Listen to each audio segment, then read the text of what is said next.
and welcome to a CastleMania production.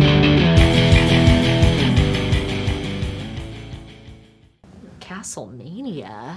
Welcome back to the castle, and today is review day for Masters of the Universe, coming to theaters Friday, June 5th.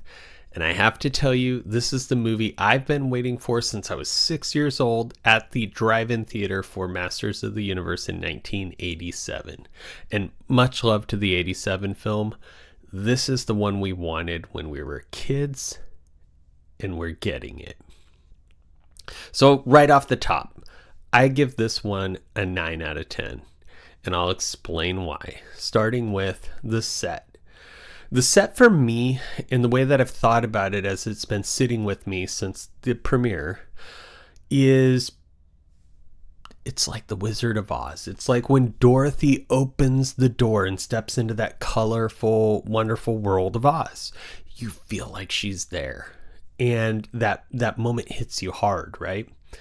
This does too. When Adam returns to Eternia, and even before he leaves at the beginning, you're looking around at everything and you're noticing things and you're like, I can't believe they did that, or that looks so good, or I wish I was on that set. You know, it's that exciting, and you're just happy to be there in the theater, finally visiting Eternia proper, right? Everything about it, as I've been learning about what went in to make the film, I think is credit due to Travis Knight's vision. He comes from stop motion and animation, and he storyboarded everything in this film from an animator's perspective, and then brought it to life, not only for us, but for the acting team. And it comes through in their performance, which is the next part of how it got a 9 out of 10 for me. The acting performances were flawless, and this was actually the only section I scored a 10 out of 10, because literally everyone showed up with heart, with love for this franchise, with respect. If they didn't grow up with it, they learned about it. If they did grow up with it, they've loved it their whole lives, and it comes through in everyone's performances. The person everyone asks me about in my private life is, how was Jared Leto? And I'm here to tell you, this is how I explain it to my friends when they ask. I say, he's right up there with Heath Ledger's Joker. And I mean that. He will be remembered now or seen as one of the top villains of modern cinema. So I think he sits proudly right up there with Heath Ledger's Joker. Next up, Alison Brie as Evil-Lyn. Oh my, she nailed it. She is the closest to the Filmation character, I think, of all of them. And she just really owned this role. It was everything for how she approached it, whether it was how she spoke, or her facial expressions, or she walked into a room, or gripped a weapon, or you'll see in the film, but very much she is the Filmation Evil-Lyn. Next up for me is Idris Elba, and oh my gosh, this character carries a lot of emotional weight for the viewer that comes through. And I'll be honest, Man-at-Arms goes into a dark place that I did not expect. And this was when I came out of the theater that night, and I was doing my walk and talk first reaction as I was literally walking out of the theater in Hollywood. I said they took risks, and they did things where I was like, oh my gosh, I can't believe this is what I'm talking about. They did that with this character. And at first I wasn't sure I liked it. But as I've sat with it, I realized the way that they drive the emotional weight through Man-at-Arms is what makes this movie more than just a nostalgia trip. It's what gives the character and the story stakes to where you feel for them, you worry for them, you cheer for them, you might cry for them, right? It's these kinds of decisions. So again, Travis, brilliant job. Thank you for taking risks. It pays off. Nicholas Galitzine. He, again, is one of these characters that just kind of grounds the whole thing a little bit for us to where you can actually understand him. You can see him as a person.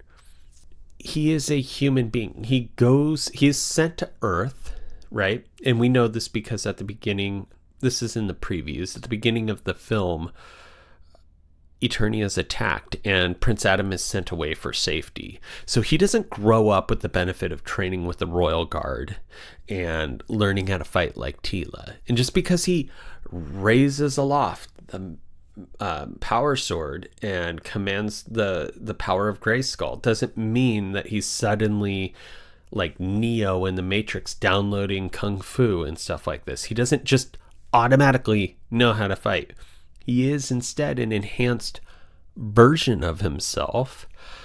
I mean, his punches carry a little more weight, right? He's able to take more on the chin, of course, but he is still a normal guy that just suddenly has godlike power, you know? And so he has to learn how to use that, and they don't rush that.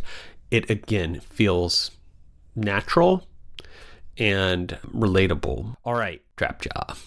Sam C. Wilson as Trapjaw was freaking amazing. He is menacing. He's scary. He's imposing. Like, when he faces down the Masters, you worry for them. You think to yourself, I don't know how they're going to get out of this situation. And I would say that Trapjaw Beastman is actually also pretty darn scary. So I guess, yeah, I mean, the villains in this film really are imposing, and you can see why it is they would walk into Eternos and turn the place upside down, right? Because you have regular guys as the palace guards defending against these monsters, and you feel it. Jóhannes, John and James as Fisto, Ram Man, and Mechanic are the heart and hope of this story. They're the leaders. They are the people who step up and they make it happen. They're, I would say Fisto is probably like the general, but Ram Man and Mechanic are certainly leaders in their own right. And it was so fun to watch them enter into battle with their unique abilities, and they use them. Like Fisto, you saw in the previews, I think even in the very first preview, Fisto's prominently featured with his punches and things like that. And again, you can feel like you don't want to get hit by that thing, right? Mechanic extends his neck and he's like sweeping out, like groups of people, and you're just, so much is happening so fast. Kudos to Li Yang for the incredible fight choreography that he put together, because he had to not only think about how do I make this an exciting fight scene, but how do I accentuate these unique abilities that these masters have. And it comes through so well. Ram Man has springy legs. And I didn't spoil anything that's in the previews. He has springy legs. And they're used in a fighting combat style, and I loved it. So it's one of those things where you're just going to have to maybe even watch it a few times and pick up things, because things do happen fast, and it's fun and it's exciting. And I mean, those three, we're lucky to have them on our side as the masters. And then finally, Triclops. Triclops, for me, he's one of my favorite villains. And, he's a swordsman, right? As before this film, he's a swordsman that He-Man struggles to face down. And I think that's where they got, maybe this is a thing, you guys tell me. I think that's where Blade from the 87 film was supposed to kind of be Triclops.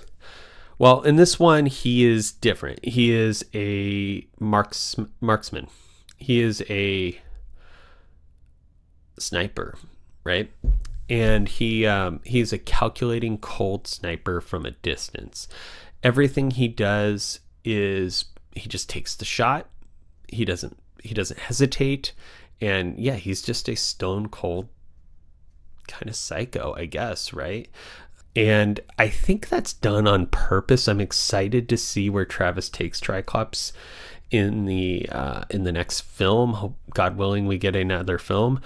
The way that they set up some of these characters, I teased and asked some of the cast, I would suggest, I feel like they're ready to double cross Skeletor at any moment, because Skeletor, he is nobody you want to be around, right? He's mean. He's a villain. He becomes unhinged at times and scary even to his own people. So I think for me, and I'm reading between the lines here, I feel like for me, Triclops is plotting where it is he's going to go next. So brilliantly done in this film. I wish I'd saw a little bit more of him. All right, next up is the score. Now, I have talked about this quite a bit. The score is both 80s, kind of just rad, and as Alison Brie put it, and modern at the same time. It's, threads the generations that brought us here, I think, to this moment seamlessly. And it also carries like the emotional weight of moments, good and bad, throughout the whole film, to where if it wasn't this score, I don't know that everything would land correctly. I talked to most of the cast about this, and Kojo really he felt strongly about this and said, it's like a character to him, and he described it like the Rocky music. So when you hear that Rocky music start coming in, you feel hopeful, you feel energized, you feel like, you know what, he can do this, right? And in that way, like a character can leverage a moment, the music does. I thought that was an awesome way to explain it. And it really is that good.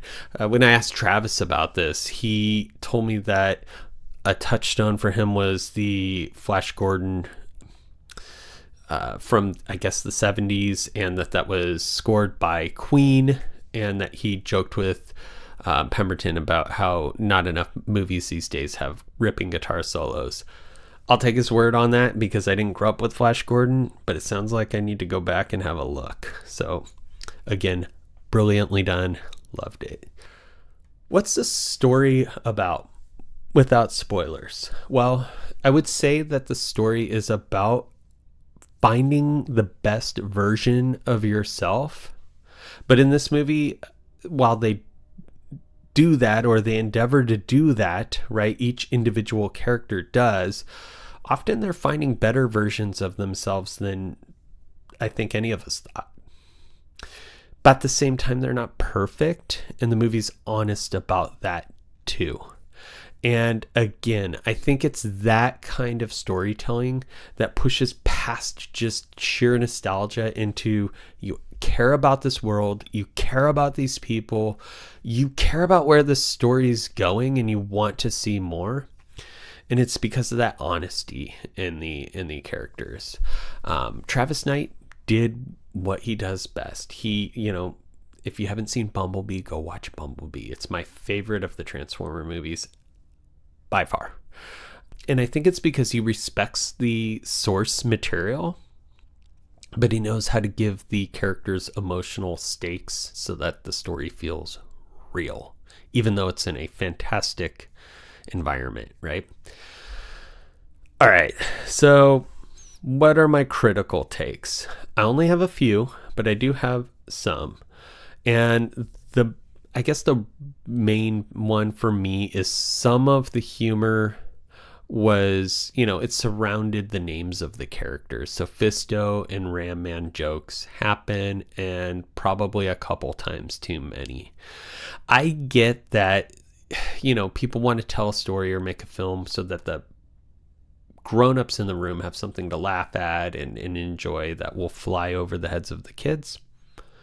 I personally would have preferred that at least that was pulled back a bit. The other was that dark direction that they took Man at Arms. My initial take was that I put that kind of in a negative category. But as I mentioned, I've sat with it for a week or so now, and I realized that that was a risk that Travis took that was honest, and it paid off. And again, it pushed it past just a nostalgia trip of a story into something where you're like, wow, these people are real people, even though they're not real people. You feel like they're real people, and you care about them, and you worry for them. And again, you want to see where they go. How do they, what's next for these characters? And so that one I'm moving out of the negative column back into the positive column. So it's really just the name jokes that there were a few too many of. Other than that, the movie, I would say, was near perfect. So let's just go down it. So we grade on 6 categories. The first, story and writing, I'm giving it 8. Performances, the only 10 out of 10 on this list. Direction and vision, I'm giving a 9 out of 10.